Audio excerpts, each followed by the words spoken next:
Hi, it's Maurice Coates speaking from Sema Limited. This video demonstrates how to change the controller and LCD screen on any of our product that is 11 kilowatts or greater. Now, in order to do this, you'll need some tools. The first tool that you'll need is a large flat-bladed screwdriver. Size doesn't really matter as long as it fits into the screws on the terminal cover. The next tool that you'll need on all of them is a T30 Torx driver.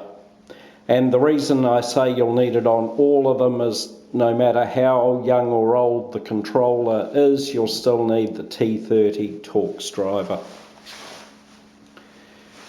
The next tool is a 3mm terminal screwdriver, just a normal flat blade 3mm screwdriver.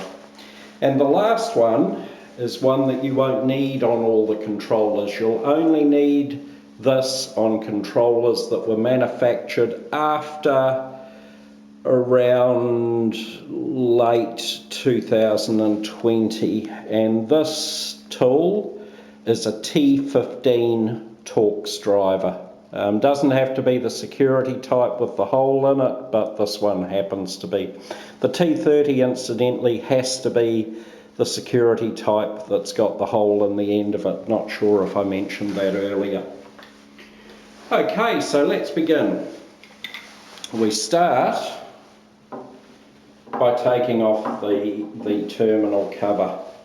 So the terminal cover is held on by 2 quarter-turn fasteners.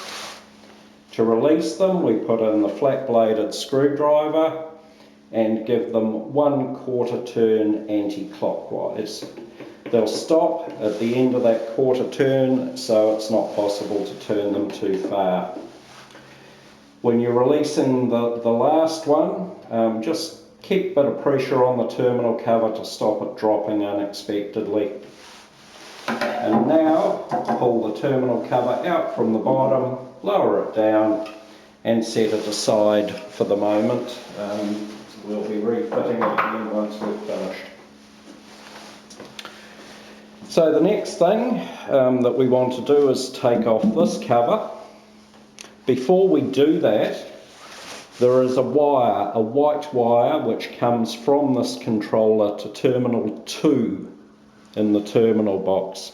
This is the hardware enable signal, and it's a safety shutdown really, so that even if communications are lost, the controller still is able to shut down the variable speed drive. So I've cheated a little bit. This cable was very neatly loomed in here with the communication cable, and it took quite a while to get it out, so I did it off camera and then just left it lying in there. Nothing difficult about it, but it just took probably took a couple of minutes, and I didn't want to have that on camera. So we put our terminal screwdriver into terminal 2, loosen off the screw and pull that wire out. So because I'm just demonstrating this, I'm going to leave the ferrule on the end. If you're changing out a controller, chances are it's because the controller or the LCD screen is faulty, in which case you won't want to be replacing, you won't be putting this back in again because it's part of the controller and it will come out with the controller. So to make things easier for you, just snip that ferrule off the end, and it just makes it easier to pull this wire through to the other side. You'll see what I mean in a minute. So now we take our T30 Torx driver, put it into one of the fasteners, doesn't matter which one, give it a quarter turn and it's released. Once again, they stop at the end of the quarter turn, so you can't really get it wrong. And once again, when we do the last fastener, we'll hold on to this so it doesn't surprise us by coming off unexpectedly and ripping all the wires out of itself. So we take that off, Now we very gently hang it on the end of the wiring. Being careful not to give the wiring any sudden loads. It's all light duty signal wiring, so we don't want to stress it too much.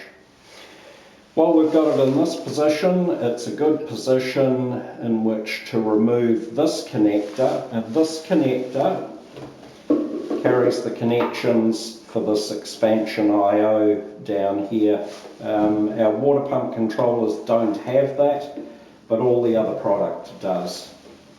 So there's nothing tricky about removing this. We just grab with a finger and thumb one each side of the connector and pull the connector straight out. The connector's keyed, so you can't put it in the wrong way. Next is the keypad connector. Once again, very fragile ribbon cable. Just gently grab the plug with a thumb and forefinger and wiggle it out. It's a pin connector. When putting it back in, I find it useful just to use a thumbnail on one side of the top of the connector and just gently ease it back into place. So the last connector we've got to take out is this RJ45 connector. It's quite difficult to get at the moment because the release tang is at the back.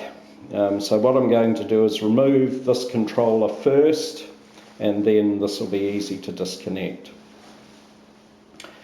So we made an improvement to how the controller was secured. I believe it was sometime in 2020. So prior to that, these T15 screws weren't present, and you wouldn't need this T15 driver. This is a brand new unit, so it's got the T15 screws. So all we do is put our driver in and liberate those screws. For those that are interested, there are some things on the board that you don't tend to ever see. TA is the initials of the person that made and tested the controller. And here is our serial number, 5049.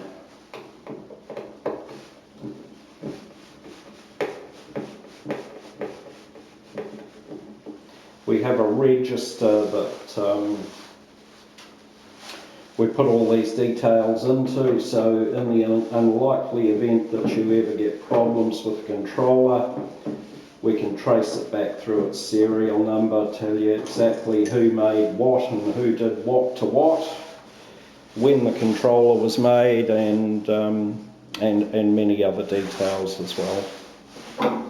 Okay, so we've released those. The other thing that holds the controller in, which is all that we used to have, which used to be fine, to be honest, the only time that the existing fastenings let us down was if the unit was dropped, maybe by the courier or by the installer, in which case sometimes this would get jarred out of position, which is the reason we added those 4 screws. But the other thing that holds it in are these 2 catches here and here. And to release it, we just squeeze them inwards. Probably hard for you to understand on the video, but when you see the unit in real life, it'll be quite easy, quite obvious why you've got to squeeze them in. So now we just lift that up out of the way and we can remove the cover. So the cover includes the keypad. If there's any dirt on the back of the screen, just give it a wipe with a cloth. We'll set that aside to refit later. And now it's very easy for us to remove this RJ45 connector. We just squeeze in on the release tang, and now we can remove the entire controller. With the ferrule on, it's sometimes a little bit difficult to manoeuvre it past all the obstructions there. In this case it wasn't, as you saw, it just came straight out. So there's the controller, and the LCD screen we consider part of the controller, although it can be removed. It's not something that we'd like to do in the field. So if you have had a failed LCD screen, we will just send you a whole new unit like this. I'm going to put this aside now and go and get the replacement unit, and we're going to fit it.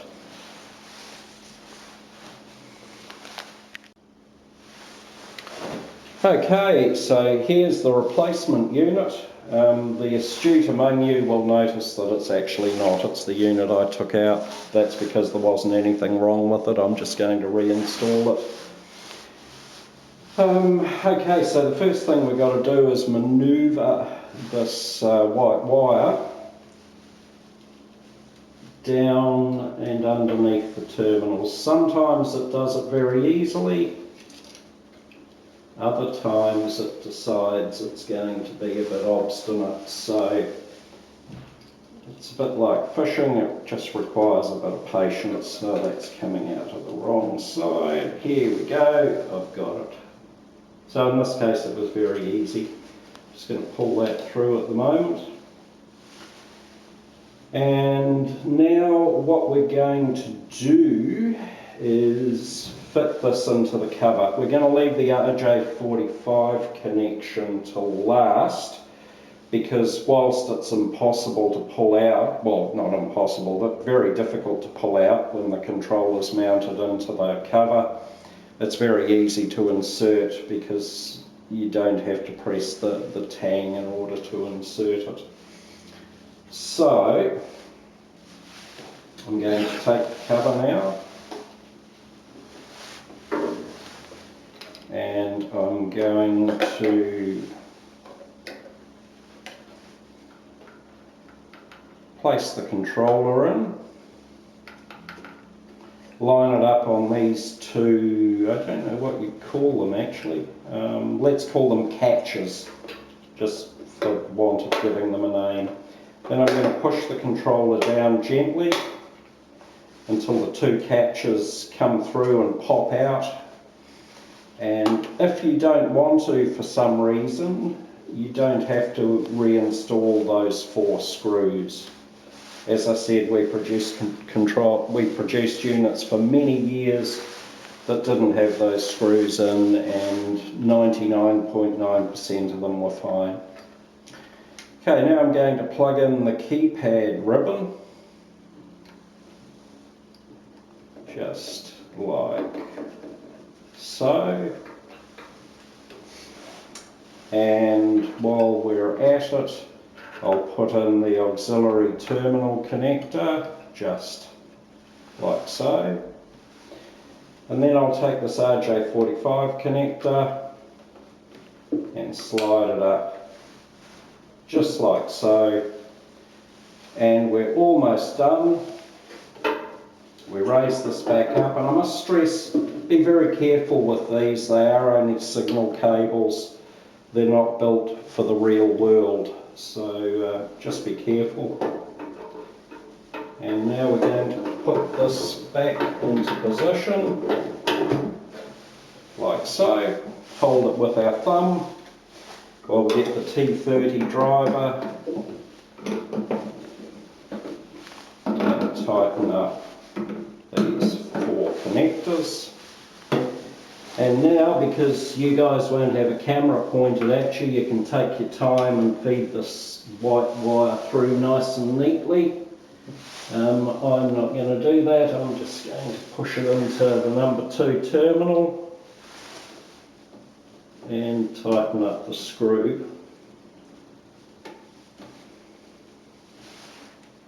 You'll have some more wires connected in here. This is a brand new unit that I just took off the shelf, so there's no external wiring to it. Just ignore all those. The only one you've got to worry about is terminal 2. And all I have to do now in order to complete the repair is put the terminal cover back on quarter turn clockwise. And all that remains is to test it. You'll have to set the controller up again from scratch because of course we've put a new unit in there and its memory will be blank. But yeah, that's it. So I hope this was informative. A manual is available for download from our website www.sema.co.nz. Thanks for your time. Bye. And just an addendum to the video, I'm sure everybody spotted my deliberate error, which was just to make sure everybody was awake. This particular controller had the 4 T15 Torx screws holding it in, so I need to replace those. If your controller didn't have those, then the video was correct. If it did, then the video wasn't correct. Okay, so I'll just screw those in. Nothing, no technique, nothing special about it, just tighten them up. They just give a bit of extra. You probably don't want to tighten them too tight, would be the only thing, because they're only into plastic.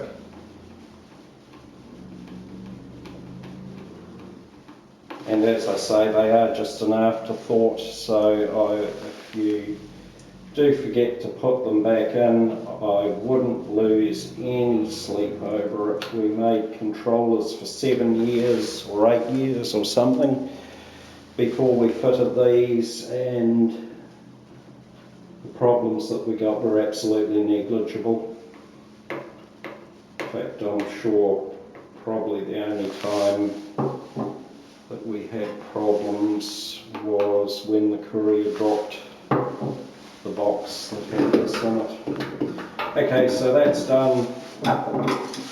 And once again, the quarter turn fasteners. And we're done. Thanks once again for your time.